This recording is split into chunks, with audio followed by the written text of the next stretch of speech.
The fabled Runic Chimera deck. I have been seeing this deck start to gain a lot of traction out here, but out of the regional this weekend, we got the chance to see it take down a top cut finish, and Dragon Link and the rest of your friends aren't too far behind. Make sure you guys smash the living crap out of that subscribe button so you guys don't miss out on more on this content. Your top 16 out of the remote regional here is as follows. There were 5 purely decks. Now, what's going to be hilarious about this conversion is when you get into the entire top 8, top 8 is an entirely different deck. So 4 of these purely decks are actually in the top 16, and only one of them actually managed to get on up into the top 8, which is a hilarious conversion rate, because looking at purely as a whole, like, the deck is still amazingly good, but man, oh man, is it struggling out here with some of the meta choices. We also had 2 Chimera, 2 Labyrinth, so a lot of the standard metagame stuff that you are pretty used to seeing out here at the end of the day did manage to hold on into a pretty decent hold on the meta. And then, of course, we get into the one-of section here. So we have Dragon Link doing Dragon Link things. Actually, Dragon Link won the regional. The only Dragon Link player in the entire top cut managed to pull it together, which is beautiful at the end of the day. We also had Unchained, which I'm not all that surprised to see that Unchained has been doing very, very strong in the meta to make a top 16. We also have our favorite Chimera Runic deck. I'm telling you, this deck is actually just the super sauce. We're all just losers for not understanding like how amazing that this deck is. We also had a Sprite Adventure pile, so definitely interesting to see that Sprite is doing well out here as well. And then, of course, a Synchro pile and a Flaunderies as well. A slight correction to the Labyrinth numbers there. You'll see that. But overall, I mean, looking at top 16 as a whole here, I mean, the Synchro pile is probably the most interesting thing. They didn't respond to me, so I don't have their list. I would have loved to have shared it. I can only do so much with, once again, what I'm given, because people are always like, oh, where's the list at, Robbie? It just wasn't given. Like, they didn't upload it anywhere. It's not public. I can't do anything about it. All right. Now, what you want to see here is actually going to be your top 8. Your top 8 is Dragon Link, which won the whole event.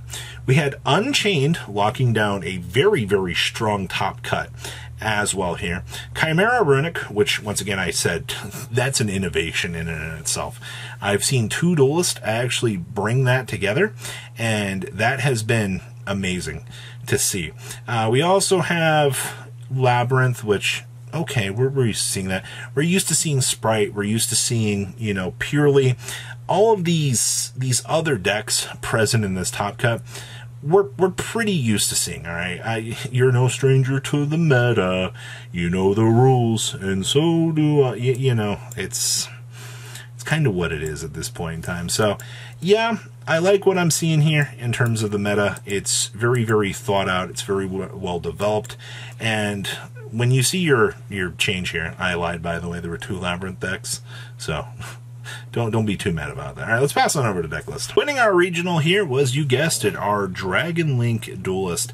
And yes, that is the Red Eyes Black Meteor Dragon here. This has been gaining a lot of momentum because you can drop out, you know, the annoying vanilla brick, and you're kind of able to turbo on through like the rest of your deck choices. And the fact that you are able to set up and do all of these plays, I think this has been by far one of the most interesting spins that we've seen on Dragon Link at this point in time. Just kind of change things up out here. And of course, I mean, all of your good old Bysteals. Black Metal Dragon has been by far a fantastic addition too. But I've loved the fact that we still can play Gamma as a one-of and not care. It's one of those situations that if the opponent does try to stop us, well, we've already dropped the brick, so this has just fixed everything. Dragon Link continues to evolve at such a pretty alarming rate, actually. I think this by far might be one of the coolest innovative decks in modern era Yu-Gi-Oh! Next up here, we have our Unchained Duelist here. And I will say, you know, at the end of the day, Unchained's still doing very strong things out here. We're main decking the Feather Duster so we can clean up anything that the opponent might actually set up as a threat, which is pretty standard. We do have the Thrust and Talents play, of course. And there's still people arguing about, you know, do we need Tour Guide in the deck? Yes, do not play this deck unless you're main decking the Tour Guide. This is your win con. You see this resolve? You're going into an extremely good position. Next up here is our Chimera branded list. Now, I do have to give a shout out here to our Duelist. You're going to find their YouTube channel down below. They've been wanting to grow very, very much for a long time. So they actually, when I asked for the list, they're like, can you please shout me out? So there you go. Please do follow them. I'll leave a link down below as per usual. So guys, show them some love. That way you can get into the brain of this Duelist and learn how to play, you know, the Chimera value that you're going to get here. The biggest things with this, I mean, you're aiming for the Chimera discard to kind of edge out your opponent, and then you're going to rely on the runic package to sculpt your hand and set up and force your opponent into a not so favorable situation at the end of the day.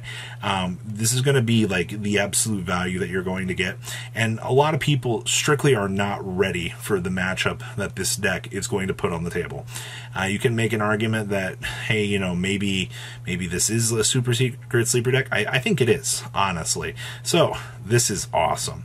Next up here, we have our Labyrinth Duelist out of Top Cut, and yes, we are playing the Unchained package in here, so you are going to see Shirama here with the value you get off of this, with the Escape of the Unchained here. This package has been pretty strong in the OCG, and the fact that we found somebody here to actually adapting this in the TCG is actually amazing. So kudos to seeing pretty much the beginning of this deck being born here. Next up here in our Top Cut is Purely. First thing I gotta say here, they wanted to keep their side deck quiet. There's nothing wrong with that at the end of the day. I don't know what super special tech choices they were bringing to the table, but we've seen people want to keep info quiet before, and that's not an issue. At least we did get a chance to look into the main deck here with your hand trap ratios that you're pretty much used to seeing. This main deck is by far, I think, probably one of the most standard things that you could actually see in the current meta. So good stuff. Glad to see that this deck is doing its thing. Next up here, we have another Labyrinth Duelist. We are playing the Labyrinth, of course, with a triple pot of Extravagance, and this is a cute little tech choice here. You do see the Ghost Mourner and Moonlit Chill here. You know how many people aren't actually prepared for this card? This has, I think, been one of the spiciest tech options of the beginning of this format. Like, people are just straight losing to this card, and it amazes me. If you're not playing around this, not really much can be done. Next up here is Chimera. Yes, my favorite. The 8 defensive cards of Purgatory. The double Eclipse, the triple Book, and the triple Lance. Seen it. I've seen this movie. Trust me, guys. It's standard, all right? You're playing all these, all right? You got to make sure you can play the game. I see that we are playing some Exceed Encores, so standard defensive options as per usual. You haven't seen anything else. It's still pretty standard at the end of the day what you're attempting to do with this deck. So good stuff. And of course we have some more Purely back here as well. And is that Saravis? What in the world are you doing here, buddy? I feel like I've also read this book before. The fact that we have some sort of value monster here actually showing up into the format and actually detouring the opponent. So, you know what? I'll take this. I think this is actually kind of cool at the end of the day. Maybe you weren't prepared for this. Next up here is our Flaunderies Duelist, and yes, we are main decking 1 Featherstorm with siding 2. That's pretty standard, I feel like, at this point in time. You have the Dark Rule and No Mores here to kind of devastate the opponent and make sure that, hey, you know, you can set up and detour them. We have Unexplored Winds in the main deck, which is fine, and we are playing the 1 Evenly Matched, so you can thrust on into it and have your opponent go, oh, I can't believe I just lost to this. It happens. And of course, we have some more Purely. Man, we got all these Purely lists back here. There's the triple Book we're used to seeing. Of course, Hand Trapped Out of Our Mind here. We're playing the 1 Leap, just becomes standard. We are citing the triple Book of Eclipse down here as well to make sure that you can go ahead and set up your standard defensive plays or offensive plays, depending on, you know, how your opponent is doing with trying to punish you at the end of the day. So I like this list. Once again, Purely so standardized now. And of course we have more Purely. Wow, you see how quick the change was there between the list? Okay. I see that we are playing 2 Ghost Mourners in this build, which is fine. We are citing the Herald of the Abyss down here in case, we do run into something with time.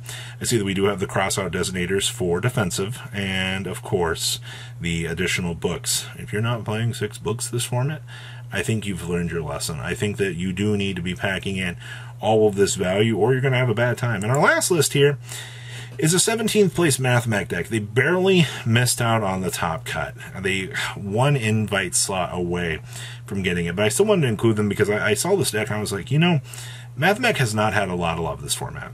People are looking for ways to try to innovate this, and when I saw this, I was like, this is genuinely like some of the coolest stuff that you could really bring to the table. So, not too bad. Good job, Mathmech. You're still doing pretty good things out here. So what do you think about the remote regional? Please leave a comment down below. Tell me what you guys think. See your beautiful faces back here later today, guys. Peace out.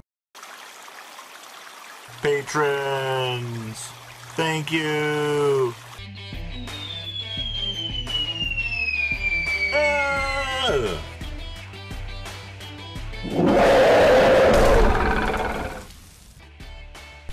Thank you so much for watching. Check out these other videos.